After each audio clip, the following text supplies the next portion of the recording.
electoral serio. El gobierno intentó que, a pesar del rechazo del Senado, García Mansilla se mantuviera como integrante de la Corte Suprema de Justicia hasta el fin de las sesiones legislativas. Con la renuncia del ahora ex juez, la Corte vuelve a funcionar con 3 magistrados. En su carta de renuncia, García Mansilla aludió a un tribunal incompleto con riesgo de parálisis. Para analizar esta situación en el máximo tribunal estamos en contacto con el doctor Diego Armesto, abogado constitucionalista. Buenas noches. ¿Qué tal? Buenas noches, ¿cómo les va? ¿Existe el riesgo de parálisis? Bueno, a ver, en realidad no te lo podría definir porque el tribunal con 3 miembros funcionó correctamente antes del gobierno de Mauricio Macri y en el primer año del gobierno del presidente Milei. Por ende, no existe razón o motivo alguno. Sí puede ser como un elemento a tener en cuenta la necesidad de tener un tribunal completo para así tratar lo que dice el doctor García Mansilla de las 90.000 causas, ¿no?, que tiene el tribunal trabadas, que esas 90.000, si pasan a 3 jueces, van a ser 100.000 y entre poco tiempo 180.000, es decir, 120.000. Todo depende de la agilidad que tenga el tribunal para resolver los asuntos que tiene a vista de los magistrados. Diego, además de lo contundente que resultó la votación en el Senado para decir por qué se rechazaba el pliego del doctor García Mansilla, nos llamó mucho la atención algunos términos que usó el ex juez para presentar su renuncia hoy, sobre todo porque tomó algunas ideas que expresaron 2 jueces muy significativos en su momento, el doctor Gustavo Bossert y nada más ni nada menos que el doctor Fait, ¿no? Cuando hablaba uno de cierto hartazgo espiritual y el otro del cansancio moral. ¿Qué le pasó a García Mansilla al recoger estas frases? ¿Cómo quién se quiere ir? Yo creo que la renuncia tiene aristas interesantes. Una de ellas es sacar la máscara de algo que venimos hace mucho profesores criticando, que es el funcionamiento del Poder Judicial y la necesidad de un debate profundo del Poder Judicial. Nos hemos acostumbrado a mucho tiempo, y lo dice, mira, hay 2 cosas que son características, de hablar con unos colegas de ustedes. En el año 94, el doctor Enrique Paisao, convencional constituyente de la Unión Cívica Radical, miembro informante del Consejo de la Magistratura, decía que la redacción del artículo 114 del Consejo de la Magistratura era el resultado de terminar con el toma y daca en la designación de los jueces. En el año 2005, Cristina Fernández de Kirchner, cuando modifican la ley de integración de la Corte Suprema de Justicia, pasarla de 9 a 5, también ella utiliza que era momento de terminar con el toma y daca en la designación de jueces. Y creo que García Mansilla da la tecla en su declaración cuando él sostiene que no lo dice así, pero para mí yo lo interpreto así, el toma y daca lo que hace es que tener una justicia donde no se termine de dar las respuestas al justiciable, donde tengamos corrupción, donde la política ingrese a tribunales y la justicia salga por la ventana, y donde específicamente el órgano jurisdiccional no cumple el rol que tiene que cumplir, sino que de vez en cuando se levanta la venda para ver quién es el cliente que tiene adelante. Esta situación conlleva indefectiblemente a la necesidad de dar un debate profundo de la justicia que queremos, y que la justicia es un elemento fundamental para la constitución de una república seria, con seguridad jurídica.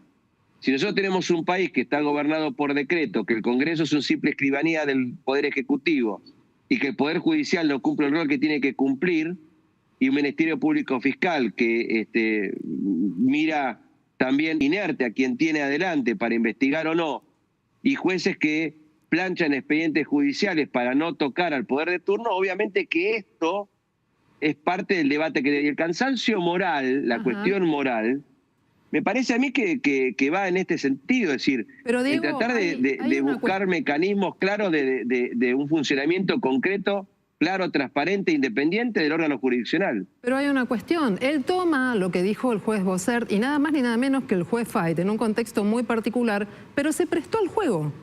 Él también se prestó al juego. Yo no sé si se prestó al juego, porque en el primer párrafo de su renuncia él habla y cree en la constitucionalidad del artículo 99, inciso 19. Es decir, el Senado de la Nación, acá hay una cuestión que creo que todos, a ver, todos se enamoraron del discurso de ir contra García Mansilla, el usurpador, pero nadie le presta atención que lo que resolvió el Senado el jueves pasado fue el rechazo de los pliegos remitidos del Poder Ejecutivo por el 99.4. Es decir, el Senado le dijo que no al hijo y a García Mansilla para ser jueces de la Constitución conforme al artículo 99.4. Pero García Mansilla estaba designado por el 99, inciso 19. Era un juez en comisión también. Ahora, el efecto jurídico de esa decisión, y por algo los senadores hacen tanto hincapié en tratar de defenestrar y cargar contra el decreto 137 de 25, que es el de juez de comisión, porque en el fondo ellos sabían y tenían la corazonada que lo único que estaban haciendo es rechazando el pliego, no el decreto. Ahora, el otro efecto que tiene la resolución del Senado es un efecto político. Si a vos hay 51 senadores que te dicen no cumplís con los requisitos para ser juez de la Corte, que vuelvo a repetir, en el debate, en ningún momento escuché muy pocos senadores hablar de la idoneidad de los candidatos. Se centraron más en el DNU, en los artículos de tal profesor que estaba en contra, del acceso a la información pública, de esto que también es de un profesor, no era del senador, el otro senador citando al otro profesor que también estaba en contra. Es decir, yo soy uno de los tipos que fui uno de los primeros que escribí una nota en el diario La Nación que el título era "Una decisión poco saludable para la República, designar jueces por decreto". Yo estoy totalmente en contra de la designación de jueces por decreto. Ahora,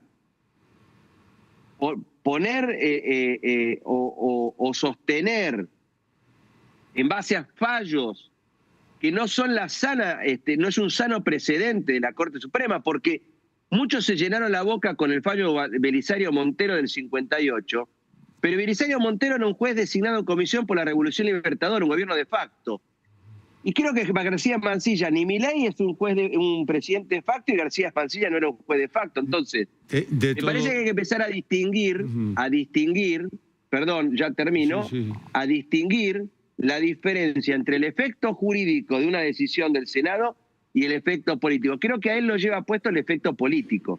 Los 51 votos. De todos modos, doctor Armesto, discúlpeme, pero esto ha sido muy desprolijo, desde el comienzo hasta el final. ¿En qué sentido desprolijo?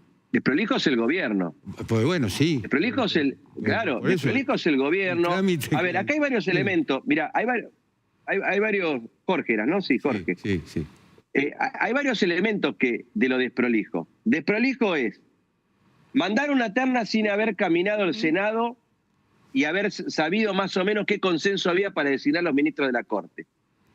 Desprolijo fue decir la famosa frase "o son dos o es ninguno".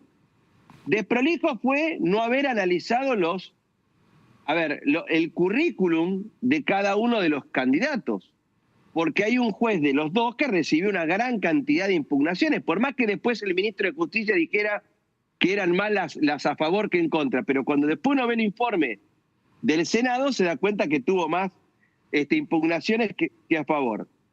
Fue desprolijo el manejo previo a la sesión, queriendo levantar la sesión. Fue desprolijo creer que podían bloquear el quórum.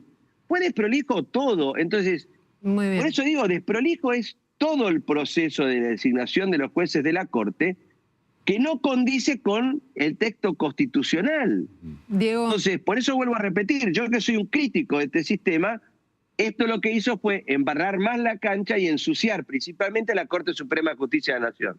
Te agradecemos mucho esta entrevista aquí en Noticias a las 20:30. Es el doctor Diego Armesto, es abogado, su especialidad es el análisis del derecho constitucional. Nos queda pendiente ver qué es lo que viene, que seguramente se proyectará tras las elecciones legislativas. Vamos a seguir hablando. Muchas gracias. Chao, hasta luego. Hasta luego. Bueno, Jorge.